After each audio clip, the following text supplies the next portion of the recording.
अस्सलाम वालेकुम, मैं हूं हनीफ दुआमी और आप देख रहे हैं मेरा यूट्यूब चैनल। आज बात करते हैं पाकिस्तानी सियासत के बारे में, जिसका बैंड बाजा इन दिनों एक अमरीकी खातून संतिया ने बजा रखा है। आप सब लोग अच्छी तरह से जानते हैं कि पाकिस्तानी सियासतदानों के करतूतों के बारे में इतला उसी वक्त आवाम को मिलती है जब दो मुखालिफ सियासतदान आपस में लड़ पड़ते हैं और उस झगड़े के दौरान वो एक दूसरे के राज फाश करते हैं।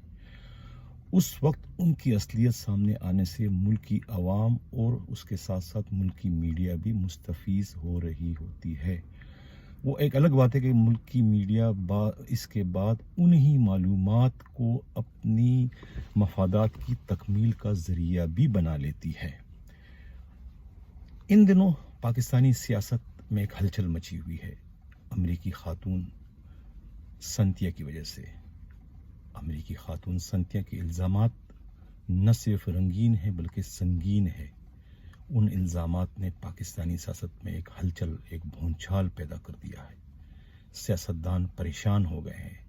जिन सियासतदानों पर इल्ज़ामात लगाए गए हैं उनकी रातों की नींदें हराम हो चुकी हैं।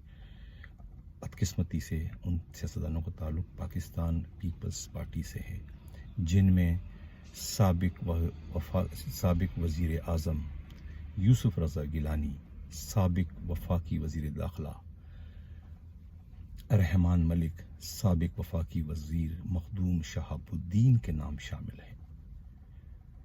इन तीनों सियासतदानों पर अमरीकी खातून संतिया ने दस्तराजी यानी उसके साथ रेप करने का इल्ज़ाम लगाया है, जो एक संगीन इल्ज़ाम है। इस इल्ज़ाम के बाद इन सियासतदानों के घरों में झगड़ों की इतला मिली है। झगड़े शुरू हो चुके हैं।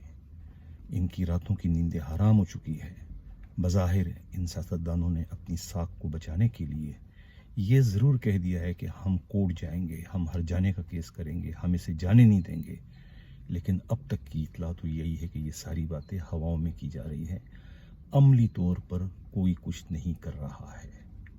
एक अपने ही किसी टाउट के ज़रिए FIA में और अदालत में दरख्वास्त ज़रूर दी गई है, लेकिन ख़ुद कोई भी सियासतदान सामने नहीं आया, ना ही उनकी वकील ने किसी कोर्ट से कोई रब्ता किया है, जिससे मालूम होता है कि इल्ज़ाम में किसी न किसी हद तक सदाकत ज़रूर है।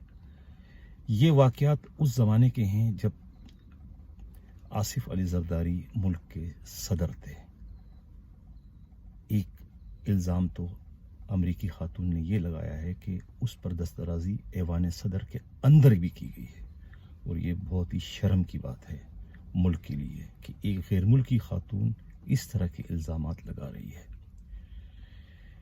ये इल्ज़ामात हमारे सियासतदानों पर कोई नए नहीं हैं। इससे पहले भी इस तरह के इल्ज़ामात लगते रहे हैं, लेकिन वो कोई भी इल्ज़ाम अपने मंतकी अंजाम को नहीं पहुंचा, बल्कि इल्ज़ाम लगाने वाले ही दूसरी दुनिया पहुंचा दिए गए। लेकिन इस बार इल्ज़ाम लगाने वाली कोई मुल्की खातून नहीं, वो एक अमरीकी खातून है, जिसे ना तो डराया जा सकता है, ना ही धमकाया जा सकता है, ना ही उसकी ज़बान खामोश करवाई जा सकती है। यही सूरत हाल है जिससे पाकिस्तानी सियासतदान परेशान हैं। उनकी समझ में नहीं आ रहा क्या हो रहा है उनके साथ और किस तरह से वो इसको हैंडल करें। बिल्कुल वो परेशान है। मज़कूरा खातून ने मौजूदा हुकूमत के 2 सिटिंग मिनिस्टरों के ख़िलाफ़ भी कहा है कि उन्होंने भी उसके साथ दस्तराजी की, और एक और अहम शख्सियत का भी नाम लिया है। ये सूरत हाल अच्छी नहीं है, और हुकूमत को भी चाहिए कि इस मामले में मुदाखलत करे और इसकी इंक्वायरी करें। ये मालूम करें कि इसमें कहाँ तक सदाकत है। क्या अमरीकी खातून किसी एजेंडे के तहत तो मुल्की सियासतदानों के खिलाफ इल्ज़ामात नहीं लगा रही है? अगर उनके इल्ज़ामात में सदाकत है तो फिर हुकूमत को उन सियासतदानों के खिलाफ कार्रवाई करनी चाहिए, उनके खिलाफ मुकदमा दर्ज करना चाहिए। इसे नज़रअंदाज करने की ज़रूरत नहीं है, बल्कि इस पर एक्शन लेने की ज़रूरत है। यही वक्त का, यही हालात का तकाज़ा है। इसी के साथ इजाज़त चाहता हूँ। अल्लाह हाफिज़।